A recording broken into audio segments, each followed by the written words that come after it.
There was a funny thing that happened that I'm not going to bore you guys with the whole day. I'll just tell you that it was their little girl's second birthday party at Alex's mom's beautiful home in Queens. And all of their enormous Italian family is there. And that actually made me nervous. I thought it was just going to be like gas digital retards. Like, I tricked you guys. We're getting married. That's a cute little thing, right? Yeah. All the fucking ways. The WAP grotto. The fucking and they're nice people and they're serious people. And I'm like, whoa, I better impress these people. I better like tone down the retard bullshit. How many rings did you kiss while you were there? Just the Sonic ones. My lips started turning green from a reaction. The Sonic rings. There was a funny moment where I was I didn't do like a whole like big ceremony. I just told this little story about how I was the last person that Mike Harrington talked to before he proposed. And it was like a moment. It was at Skankfest at like a midnight thing where he was about to go do this on stage, and he was like, "Tim, am I like doing the?" It was that kind of thing, you know. And I'm in telling the story, I'm saying like, you know, I'm not in a great place to be answering this question. It's midnight. I've been drinking since noon.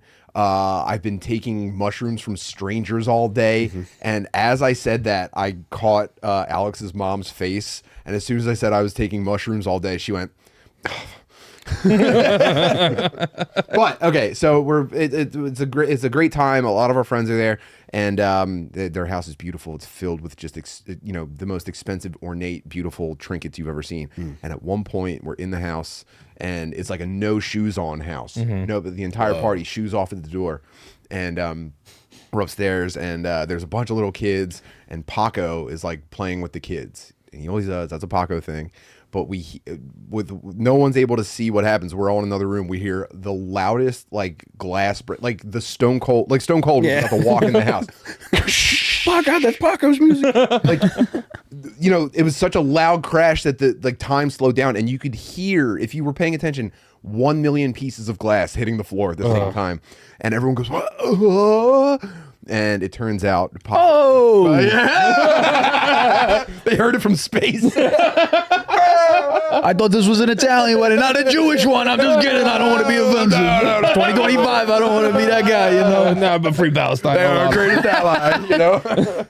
And so I find out that later on, the story is that Paco leaned back too far in a chair and knocked over a like one of a kind handmade vase that was like a gift to the family. It's fucking Nona's vase. No, yeah, it had Nona in it. Oh, No, fucking Gindaloo. not my mom. My mom.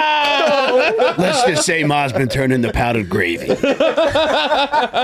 her in the sauce. Ma got taken out by a Mexican. No.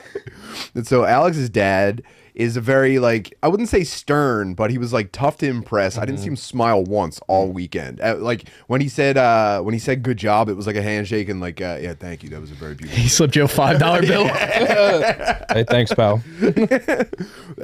He kissed both your cheeks. From behind. Go behind May your first child be a masculine child that grows up to be very sexy and muscular. Now you're part of the family. Now bend over, Timothy.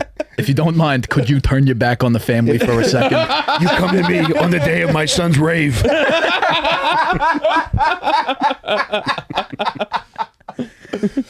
You're looking at a gaped kid. You're like, look what they did to my boy. They massacred my boy. Massacred his cheeks. So I found out later on, probably the next day, that in a quiet moment later on, regarding Paco and the vase, Alex's dad goes, "Hey, would you do me a favor and in the future not bring that Indian guy around?"